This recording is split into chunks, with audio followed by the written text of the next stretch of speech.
मनोज एक civil engineer है। उसने 12th के बाद 3 साल का ड्रॉप लिया था। उसके साथ कुछ ऐसा हुआ था जिस कारण से उसे स्कूल बदलना पड़ा, साथ ही उसे इन बातों से उभरने के लिए काफी समय लग गया।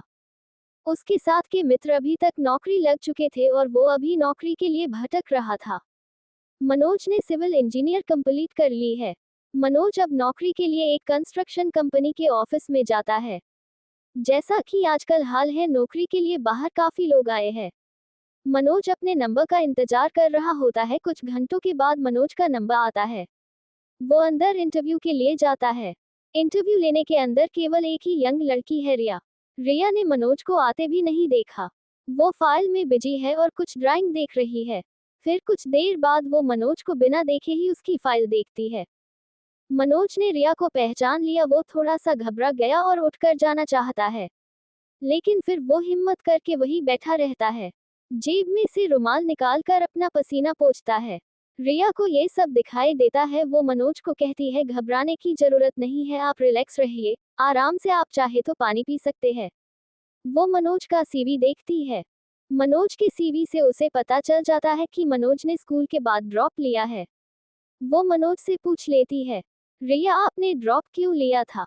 मनोज, आपकी वजह से। ये सुनकर रिया ऊपर मुंह करके मनोज को देखती है। रिया, सॉरी, क्या बोला आपने? मनोज, हाँ, आपने सही सुना, मैंने ड्रॉप आपकी वजह से लिया था। रिया को मनोज की बात सुनकर थोड़ा गुस्सा आता है। रिया, या तो आपको कुछ गलतफहमी हो रही है या आप मजाक कर रहे हैं। मनोज मुस्कुराते, नहीं, मुझे कोई गलतफहमी नहीं हुई है, मैं अपनी लाइफ में पीछे आपके कारण ही रहा हूँ। रिया का सब्र अब टूट जाता है। वो मनोज की फाइल को फेंक देती है और बोलती है, रिया, तो आप जैसे लोगों को शर्म नहीं आती क्या? जहां लड़की देखी वही फ्लर्ट करना शुरू कर देते हैं। आप कहाँ आए हैं, आपको पता है? आप नौकरी मांगने आए हैं और इस तरह से बदतमीजी कर रहे हैं। मनोज, तुम्हारा कसूर नहीं है। उस घटना के बाद मेरा चेहरा पूरा बदल गया है। मैं खुद अपने आप को नहीं पहचान पाता, तो कोई मुझे क्या पहचानेगा? रिया एक बार फिर मनोज को गौर से देखती है और फिर कुछ समय सोचने के बाद, रिया, मुझे लगता है आपको कुछ गलतफहमी हुई है, आप प्लीज अभी जाइए, आपको यहाँ से कॉल आ जाएगा। मनोज, तुम झूठी हो, मुझे पता है तुम कॉल नहीं करोगी। रिया को झूठी सुनकर बहुत ज्यादा गुस्सा आता है। रिया, ओह एक्सक्यूज मी मिस्टर, तुम क्या पागल हो? कुछ भी बोले जा रहे हो? जाओ पहले अपना इलाज करो, फिर जाकर नौकरी ढूंढना। मनोज, ठीक है, मैं चला जाऊंगा, लेकिन मेरा सीवी आप अच्छे से देखिए, शायद आपको कुछ याद आ जाए। रिया थोड़ा सा मुंह बनाती है, लेकिन वो सोचती है इस सिचुएशन से निकलने के लिए एक बार फिर से देख ही लेती हूँ। वो सीवी देखती है और उसे एक बात दिखाई देती है, उसके स्कूल का नाम जहाँ से उसने पढ़ाई की। रिया, तुम मेरे स्कूल में थे। और कुछ ही सेकंड में रिया के चेहरे का रंग उड़ जाता है। मनोज को अब समझ आ गया कि रिया ने उसे पहचान लिया। मनोज, तुम्हें पता है मेरे साथ क्या हुआ था? रिया, मुझे नहीं पता था। मनोज, तुम्हें कैसे पता होगा, तुमने तो स्कूल से ही मुझे निकलवा दिया था। रिया, मैं बच्ची थी, डर गई थी। मनोज, बच्चा तो मैं भी था, ये तुम्हारे समझ क्यों नहीं आया? रिया के पास इन बातों का कोई जवाब नहीं था। मनोज, और बच्ची थी, तुमने झूठ बोला, क्लास के सबसे सीधे और चुप रहने वाले लड़के को अपने स्वार्थ के लिए फंसा दिया। रिया अब सिर झुकाकर सिर्फ उसकी बातें सुन रही है।